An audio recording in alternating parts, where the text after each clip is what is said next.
India में एक ऐसा शख्स जो कभी किंग ऑफ गुड टाइम्स कहलाया जाता था। अपने वक्त में वो महाराजाओं वाली जिंदगी गुजारता था। एक ही रात में करोड़ों रुपए की पार्टी करता था। जहां दुनिया भर के बिलियनियर्स अपना प्राइवेट जेट रखते हैं, वहीं इसके पास अपना बोइंग 727 था।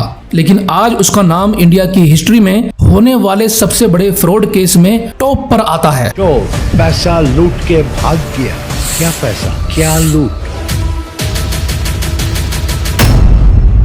जी हाँ, हम बात कर रहे हैं विजय माल्या की। किंगफिशर वो नाम था जिसने उसे हर चीज का मालिक बनाया, जिसे एक आम आदमी सपने में देखता है। लेकिन आखिर में ऐसा क्या हुआ कि यही नाम इसे पूरी तरह ले डूबा। सन 1955 में विजय माल्या का जन्म एक रईस फैमिली में हुआ था और बचपन से ही उसने अपनी लाइफ में सिर्फ पैसा ही पैसा देखा था। उसके फादर विट्ठल माल्या के पास पैसे की कोई कमी नहीं थी, क्योंकि इंडिया की ज्यादातर लीकर इंडस्ट्री पर उसका कंट्रोल था। वो यूनाइटेड ब्रेवरीज के डायरेक्टर और सबसे बड़े शेयर होल्डर थे। शराब का कारोबार की वजह से इंडिया में उन्हें अच्छी नजर से नहीं देखा जाता था। वो मीडिया से दूर रहते थे और कहा जाता है कि अपने खिलाफ न्यूज चलने से पहले ही वो उसे रुकवा देते थे। विजय माल्या उनका एक लौता बेटा था। वो बचपन से ही महाराजाओं वाली जिंदगी गुजारता था, पर उसके शौक कुछ अलग ही थे। वो बचपन से ही गाड़ियों का बहुत शौकीन था और जिस वक्त इंडिया में बच्चे लट्टू और कंचे खेलते हैं, विजय माल्या महंगे शौक रखता था। विट्ठल माल्या ने उनको कभी समाज का पाठ नहीं पढ़ाया और उसका नतीजा ये हुआ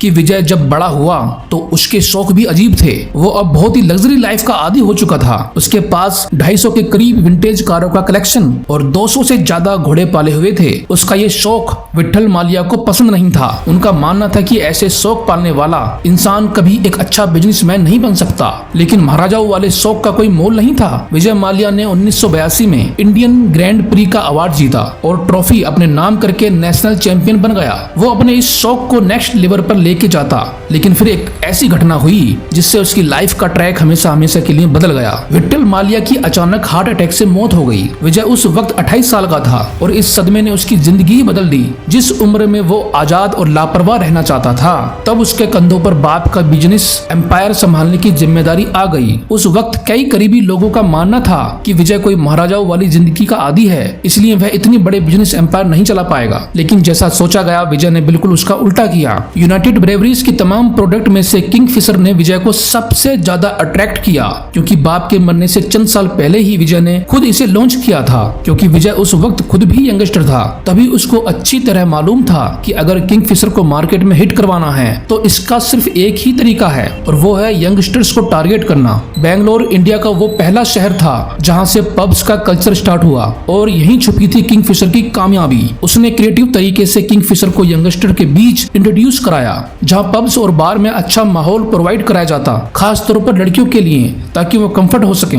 यही ट्रेंड काफी वायरल हो रहा था। यंगस्टर्स रात 4 बजे तक पब्स में बैठे रहते थे। बेंगलोर में जहां पहले सिर्फ एक पब था, 5 सालों के बाद वहां 40 नए पब्स खुल चुके थे और इसका डायरेक्ट फायदा किंगफिशर अपने नाम कर रहा था। देखते ही देखते कुछ ही सालों में किंगफिशर एक बड़े ब्रांड में शामिल हो गया। लोग अब बियर नहीं बल्कि किंगफिशर का नाम लेकर ड्रिंक मांगने लगे। उस वक्त कई इंडियन पॉलिटिशियन ने इस वेस्टर्न कल्चर के खिलाफ आवाज भी उठाई, लेकिन विजय को किसी की परवाह नहीं थी। वो सिर्फ ये साबित करना चाहता था कि उसने यूनाइटेड ब्रेवरीज की सक्सेस को आसमान की ऊंचाइयों तक पहुंचा दिया है, और इसमें कोई शक भी नहीं था। यूनाइटेड ब्रेवरीज का सबसे बड़ा लीकर मैन्युफैक्चरर वो बन चुका था। यहाँ तक के हर 2 में से 1 बोतल किंगफिशर की सेल होने लगी। विजय माल्या उस वक्त बादशाहों वाली जिंदगी गुजार रहा था। इंडिया में इसका नाम काफी इंस्पायरिंग था, क्योंकि जिस वक्त इंडिया में आम सी गाड़ी खरीदना भी लोगों का सपना था, उस वक्त माल्या BMW, मर्सिडीज और पोर्शे जैसी गाड़ियों में घूमता था। लोग उसको प्रिंस ऑफ इंडिया, महाराज और रिचेस्ट मैन ऑफ इंडिया जैसे नामों से जानते थे।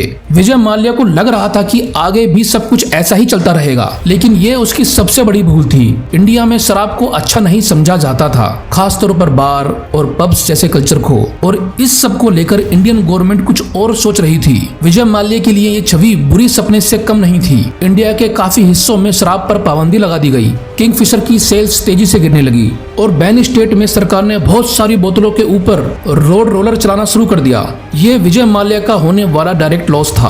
पर ये तो सिर्फ एक शुरुआत थी। इसके बाद इंडियन सरकार ने विजय माल्या के खिलाफ सख्ती करना शुरू कर दिया और एक नई मुसीबत खड़ी कर दी, क्योंकि जिन स्टेट में लीकर बेचने की परमिशन भी थी वहां पर भी अब टीवी न्यूज़पेपर में शराब की एडवर्टाइजमेंट पर बैन लगा दिया गया। ये फैसला उस वक्त किया गया जब माल्या अपने बिजनेस की ग्रोथ पर फोकस कर रहा था। इस मोड़ पर किंगफिशर की एडवर्टाइजिंग का ऐसा तरीका अपनाया गया जिसे सैरोगेट एडवर्टाइजिंग कहते हैं। ये एडवर्टाइजिंग टेक्निक दुनिया भर में खास तौर पर उन प्रोडक्ट्स के लिए इस्तेमाल होती है जिनकी एडवर्टाइजिंग पर बैन लगा होता है। इसमें कोई भी ब्रांड अपनी प्रोडक्ट को दूसरी प्रोडक्ट की ओर में मार्केट करता है जिनकी सेल पर कोई रिस्ट्रिक्शन नहीं होती। अब किंगफिशर इंडिया में जाना माना ब्रांड तो था ही, और इसलिए विजय माल्या ने किंगफिशर मिनरल वाटर और सोडा वाटर लॉन्च किया और उनकी एडवर्टाइज करने लगे। भले ही वो एड पानी का था, लेकिन सबको मालूम था कि ये चीज एक मार्केटिंग ही है। सन 1996 में जब वर्ल्ड कप इंडिया होस्ट कर रहा था, तब भी किंगफिशर ने एक वायरल एडवर्टाइजिंग का सहारा लिया और अपनी टारगेट ऑडियंस तक आवाज पहुंचाई। वो किंगफिशर को एक नेशनल ब्रांड बनाने में कामयाब हो चुका था, एक ऐसा ब्रांड जिसका नाम हर दूसरा आदमी जानता था। विजय माल्या हर एज ग्रुप के लोगों को टारगेट करने का हुनर सीख चुका था। उसने हर उस छोटे बड़े इवेंट को स्पॉन्सर करना शुरू कर दिया जहां मीडिया की प्रेजेंस होती थी, और इस तरीके से ना चाहते हुए भी मीडिया पर किंगफिशर का नाम चलने लगता। बाद में किंगफिशर कैलेंडर भी लॉन्च किया गया जिसमें इंडियन मॉडल्स के फोटो शूट का कंपटीशन करवाया गया। इस कैलेंडर के जरिए बॉलीवुड के कई बड़े नामों का जन्म हुआ, जिसमें दीपिका पादुकोण, जिन्होंने 2006 में कैलेंडर गर्ल्स का टाइटल जीता, और 2008 में उनकी पहली मूवी रिलीज हुई। इसी तरह कैटरीना कैफ और नरगिस फारूकी जैसे नाम भी इसी कैलेंडर की वजह से उठे। किंगफिशर कैलेंडर के लिए मॉडल्स विजय माल्या खुद ही चुनता था, और ये कैलेंडर 2003 से शुरू होकर अगले 19 सालों तक चलते रहे। माल्या ने इंडिया में पीने का कल्चर इस हद तक एडवर्टाइज किया जिसका अंदाजा लगाना भी काफी मुश्किल है। कोई ऐसी चीज नहीं थी जो उसके पास ना हो, दौलत, शोहरत और सबसे बढ़कर एक ऐसा ब्रांड जो सोने के अंडे देने वाली मुर्गी से कम नहीं था। एक पावर की कमी थी, वो भी उसने पॉलिटिक्स ज्वाइन करके पूरी कर ली। उसको सिर्फ एक चीज बहुत खराब लगती थी, और वो था उसको दिया गया एक ऐसा नाम जो उसके प्रोफेशन से जुड़ा था। जी हाँ, शराब का बेताज बादशाह या फिर लीकर बैरन। अंदर ही अंदर माल्या को ये चीज खा रही थी कि इंडिया में उसे अच्छी नजरों से नहीं देखा जाता। बेशक सब उसके आगे पीछे घूमते हैं, लेकिन वो भी जानता था कि ये सब पैसे का कमाल है। विजय माल्या को एक ऐसा नाम कमाना था जो उसे समाज में इज्जत दे सके, इसलिए उसके दिल में एक खतरनाक प्लान बन रहा था। एक ऐसा प्लान जो विजय माल्या का किंग ऑफ गुड टाइम्स का टाइटल छीनने वाला था। सन 2004 में विजय माल्या ने 12 एयरबस A320 खरीदे जिनकी वैल्यू $240 मिलियन थी, और किंगफिशर के नाम से ही एक लग्जरी एयरलाइन लॉन्च करने की अनाउंसमेंट कर डाली। वह आम आदमी का फ्लाइंग एक्सपीरियंस अपग्रेड करना चाहता था। एयरलाइन के कमर्शियल में बताया गया कि वह फ्लाइट अटेंडेंट नहीं बल्कि मॉडल्स हायर करते हैं। एयरलाइन के धमाकेदार लॉन्च के लिए एक बहुत बड़ा इवेंट रखा गया जिसमें देश भर से हाई प्रोफाइल गेस्ट को बुलाया गया। अपने बेटे की 18th बर्थडे पर किंगफिशर एयरलाइन को लॉन्च किया गया। यह बिल्कुल अलग तरह की एयरलाइन थी। इस लॉन्च इवेंट की वजह से किंगफिशर का नाम दुनिया भर में छा गया और वह एक लाइफस्टाइल ब्रांड के तौर पर उभरने लगा। एयरलाइन की फ्लाइट अटेंडेंट से लेकर खाने का मेन्यू तक विजय माल्या खुद सिलेक्ट करता था, और इन मॉडल्स का uniform famous fashion designer Manu Viraj Khosla से डिजाइन करवाया गया। इस एयरलाइन में न ए क्लास थी न इकोनॉमी क्लास, पर इसको लग्जरी एयरलाइन कहा जाता था क्योंकि विजय का कहना था कि इसमें इनकी अपनी लग्जरी क्लास है, किंगफिशर क्लास, और इसमें कोई शक भी नहीं था। फ्लाइट में ऐसी लग्जरी सर्विसेज दी गई जो इस बजट की टिकट में दूसरी एयरलाइंस नहीं दे सकती थी। देखते ही देखते किंगफिशर ने भारत में एयरलाइन इंडस्ट्री को बदल के रख दिया। अब आहिस्ता आहिस्ता विजय माल्या की वो लीकर बैरन वाली इमेज बदलने लगी क्योंकि उसके पास शराब बेचने के अलावा एक एयरलाइन भी थी। विजय माल्या किंगफिशर एयरलाइन पर पैसा पानी की तरह बहा रहा था। एक दिन एयरबस की फैक्ट्री टूर पे उसको सेल्स टीम ने घेर लिया और ऐसी ऐसी चीजें दिखाई कि उसी दिन माल्या ने उनसे $1 अरब के नए जहाज खरीद लिए। मामला अब बजट एयरलाइन से हटकर प्रीमियम क्लास की तरफ जाने लगा, जो कि असल में मार्केट की डिमांड नहीं थी क्योंकि ज्यादातर ट्रेवलर्स कम बजट में ट्रेवल करना चाहते थे। पहले जहाँ कोई क्लास नहीं थी, अब A क्लास लॉन्च की गई जिसमें बेस्ट चीजें सर्व होने लगी। लग्जरी सीटिंग, प्रीमियम सर्विस और खाना ऐसा जो शायद मेजॉरिटी इंडियंस ने पहले कभी सोचा भी नहीं था, जैसा कि लोबस्टर, जिनका नाम भी अक्सर पैसेंजर्स पहली बार सुन रहे थे। नई क्लासेस लॉन्च करने और एक्स्ट्रा एयर बस खरीदने की वजह से एयरलाइन की ऑपरेशनल कॉस्ट काफी बढ़ गई। ज्यादा ग्राउंड स्टाफ और एक्स्ट्रा फ्लाइट अटेंडेंट हायर की गई, जबकि लग्जरी क्लास की डिमांड न होने की वजह से सेल्स पर कोई ज्यादा फर्क नहीं पड़ रहा था। इसकी वजह से पहले 18 महीने में किंगफिशर एयरलाइन को 347 करोड़ का नुकसान हुआ। विजय के लिए एक मामूली रकम थी और इस कंडीशन में भी वह एयरलाइन पर और पैसा लगाता रहा। किंगफिशर एयरलाइन पहले सिर्फ डोमेस्टिक फ्लाइट चलाती थी और विजय माल्या को इंटरनेशनल फ्लाइट लॉन्च करने की बहुत ज्यादा जल्दी थी। लेकिन मसला यह था कि कोई भी एयरलाइन इंटरनेशनल फ्लाइट तब तक लॉन्च नहीं कर सकता जब तक डोमेस्टिक फ्लाइट में उसको 5 साल का एक्सपीरियंस ना हो जाए। उसने जल्दी के चक्कर में एयर डेक्कन नाम की एक दूसरी एयरलाइन खरीद ली। एक तो यह सौदा मार्केट प्राइस से काफी ज्यादा पैसे पर हुआ और ऊपर से यह लोन का पैसा था जो विजय माल्या ने इंडिया के बैंक से लिया था। उसका प्लान सिंपल था कि लोन का पैसा लो, एयरप्लेन में लगाओ और रिटर्न पाने पर लोन चुका दो। कहने को तो ये बहुत सिंपल बात है, लेकिन असल में ये एक ऐसा जाल था जिसमें सबसे बड़ी कंडीशन रिटर्न मिलने की थी। बहरहाल किंगफिशर अब एक इंटरनेशनल एयरलाइन बन चुकी थी और पैसेंजर भी काफी खुश थे, लेकिन अंदर ही अंदर एयरलाइन कर्ज तले दबते चली गई। जिस वक्त ये सारी चीजें चल रही थी उसी वक्त विजय माल्या फॉर्मूला 1 की टीम खरीद रहे थे। इसके अलावा उन्होंने क्रिकेट की टीम्स खरीदी थी, जो कि उनका अपना एक शौक था। यह जानते हुए भी कि उनकी एयरलाइन पर कर्जे का पैसा लगा हुआ है और उसके बाद कुछ ऐसा हुआ जिससे सिर्फ इंडिया ही नहीं बल्कि पूरी दुनिया की एयरलाइंस मुश्किल में पड़ गई। सन 2008 में अमेरिकन मार्केट में रिसेशन आ गया, स्टॉक मार्केट क्रैश हो गई, फ्यूल प्राइसेस हाइक हो गए और लोगों की परचेसिंग पावर कम हो गई। जब भी रिसेशन आता है तो लोग अपने खर्चों को लगाम लगा लेते हैं, जिसमें फालतू का ट्रैवल सबसे पहले मारा जाता है। अब क्योंकि यूएस डॉलर एक इंटरनेशनल करेंसी है, इसी वजह से इसका असर पूरी दुनिया पर पड़ता है और इस बार भी ऐसा ही हुआ। फ्यूल प्राइसेस में 3 गुना हाइक हो गया। कंपनीज ने अपने ट्रिप्स कैंसिल किए जबकि टूरिस्ट ने कम। इस सिचुएशन में सिर्फ वही एयरलाइंस सर्वाइव कर सकती है जो फिजूल खर्चे नहीं करती थी। पर किंगफिशर एयरलाइंस तो फेमस ही है अपने एक्स्ट्रावेगेंट के लिए और खर्चों की वजह से उन्होंने रिसेशन में भी अपने खर्च कम नहीं किए। उनके रेट्स दूसरी एयरलाइंस के मुकाबले कम थे और सर्विसेज बहुत हाई थी। इस बात में कोई शक नहीं था कि किंगफिशर एयरलाइन बुरी तरह लॉस में चल रही थी और इसका भंडाफोड़ एक न एक दिन होना ही था। जब यह भंडा फूटा तो एक नई पोल भी खोल बैठा।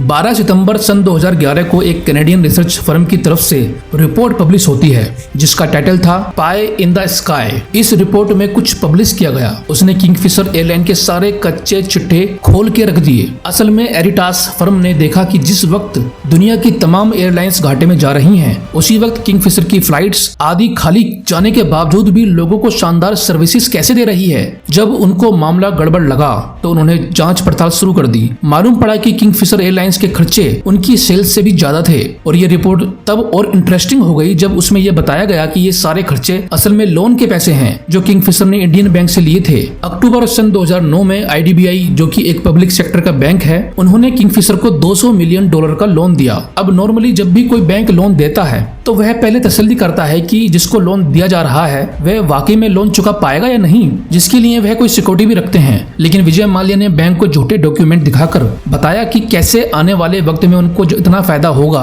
और वह ये सारे पैसे वापस कर देंगे। अब क्योंकि उस वक्त किंगफिशर और विजय माल्या का बड़ा नाम था, इस वजह से बैंक ने सिर्फ नाम पर ही ये सारा लोन पास कर दिया, जो कि एक बहुत ही गैर जिम्मेदाराना हरकत थी। सन 2009 और 2010 में किंगफिशर एयरलाइंस ने टोटल जितने भी खर्च किए थे वो या तो लोन लेकर किए या फिर क्रेडिट पर सर्विस लेकर, जिसका फिगर $7 अरब तक रिकॉर्ड किया गया। एरिटास की इस रिपोर्ट ने पूरे भारत में तहलका सा मचा दिया क्योंकि इसमें साफ साफ लिखा था कि किंगफिशर दिवालिया होने के करीब है। इस रिपोर्ट के बाद किंगफिशर को क्रेडिट पे फ्यूल मिलना बंद हो गया और तो और नौबत यहाँ तक पहुंची कि कैटरिंग सर्विसेज जो पैसेंजर के लिए बेहतरीन खाना प्रोवाइड करा रही थी उनको भी कई महीनों से पैसे नहीं मिले और उन्होंने भी खाना देने से इनकार कर दिया। यह किंगफिशर एयरलाइन और विजय माल्या के लिए बहुत मुश्किल वक्त था। इस दौरान फ्लाइट्स में पैसेंजर के लिए खाने की शॉर्टेज होने लगी और एक मौके पर फ्लाइट अटेंडेंट ने अपना खाना भी पैसेंजर को ऑफर कर दिया। इसके बाद वो दिन भी आ गया जब किंगफिशर एयरलाइन के स्टाफ की सैलरीज भी बंद हो गई। उनको उम्मीद दिखाई गई कि कंपनी जल्द ही नुकसान की भरपाई करके